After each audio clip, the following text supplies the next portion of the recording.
আসসালামু আলাইকুম এভরিওয়ান। বাইরে খুব সুন্দর আবহাওয়া, থেকেই বৃষ্টি হচ্ছে, তাই ভাবলাম আজকে একটু খিচুড়ি রান্না করা যাক। খিচুড়ি রান্না করতে প্রথমে একটি পাত্রে আমি পরিমাণ মতো তেল দিয়ে নিলাম। তেল গরম হলে এতে একটু ঘি অ্যাড করে দিলাম। ঘি গলা পর্যন্ত ওয়েট করব। এখন অ্যাড করে দিচ্ছি পর্যাপ্ত পরিমাণে পেঁয়াজ। এখন দিয়ে দিচ্ছি কিছুটা কাঁচামরিচ। এখন সবকিছু খুব ভালোভাবে নেড়ে ছেড়ে নিব। এখন অ্যাড করে দিচ্ছি এলাচ ও দারচিনি।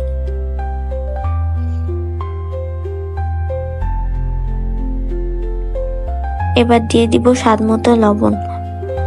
এখন সবকিছুকে খুব ভালোভাবে নেড়ে ছেড়ে নিব।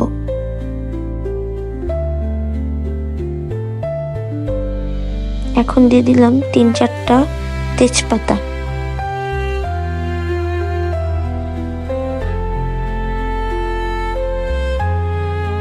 এই পর্যায়ে অ্যাড করে দিচ্ছি আদা রসুন বাটা।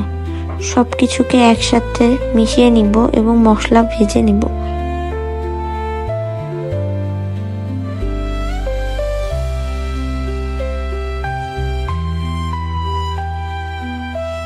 এখন দিয়ে দিচ্ছি কিছুটা পানি।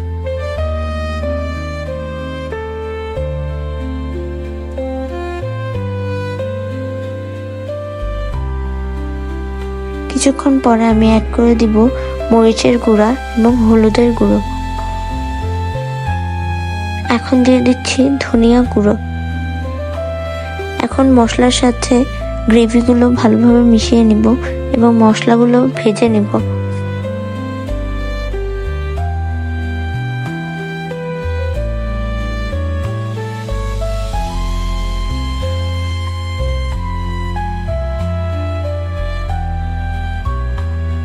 মশলা থেকে তেল উঠে আসলে দিয়ে দিব ভেজে ধুয়ে রাখা মুগ ডাল।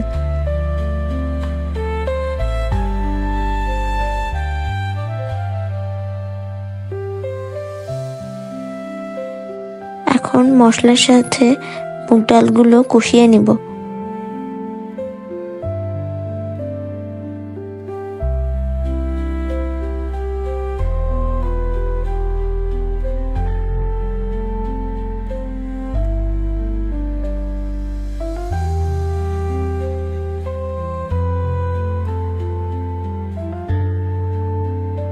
কিছুক্ষণ খুব ভালোভাবে ডালগুলো মশলার সাথে কষিয়ে নিতে হবে।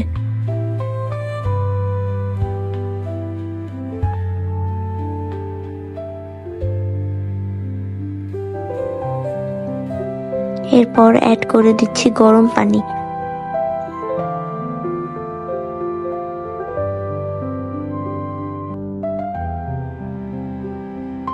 ডালগুলো সিদ্ধ হওয়ার জন্য ঢেকে দিব এবং কিছুক্ষণ পর্যন্ত অপেক্ষা করব।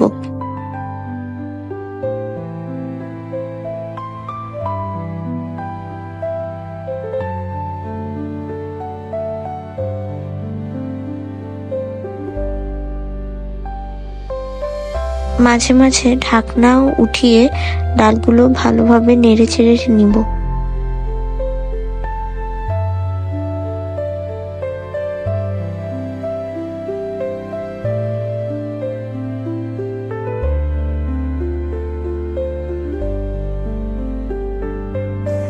পর্যায়ে পানি শুকিয়ে আসলে এতে অ্যাড করে দিব পূর্বে থেকে ধুয়ে রাখা পোলাওয়ের চাল।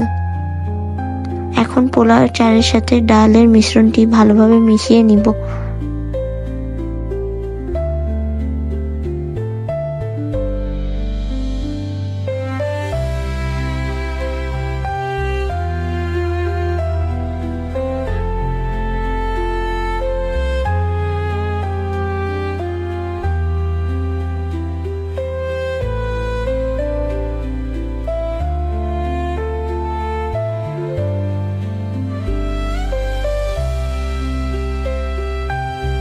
এখন অ্যাড করে দিচ্ছি গরম পানি। এখানে আপনারা আপনাদের প্রয়োজন মতো চালের এবং ডালের কোয়ান্টিটি বুঝে পানি অ্যাড করতে পারেন। আমি এখানে গরম পানি ব্যবহার করেছি।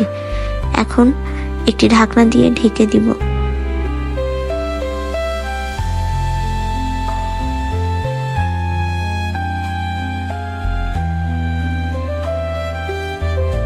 এর মাঝে কয়েকবার আমি ঢাকনা উঠিয়ে চালগুলো নেড়েচেড়ে নিয়েছি এবং 2-3টা কাঁচামরিচ দিয়ে দিয়েছি।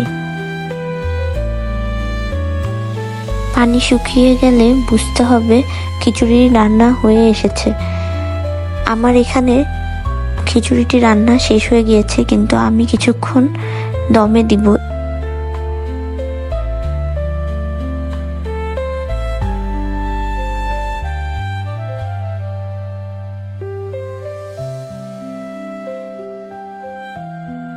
এখন আমি অ্যাড করে দিচ্ছি কিছুটা ঘি।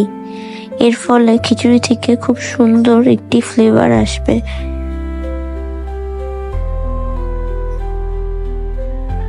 এখন দিয়ে দিলাম কিছুটা পেঁয়াজ বেরেস্তা। এই তো তৈরি হয়ে গেল খুব মজাদার এবং সহজ পোলাও চালের খিচুড়ি। আমি এখানে গরুর মাংস, পেঁয়াজ, কাঁচামরিচ এবং লেবু দিয়ে পরিবেশন করেছি।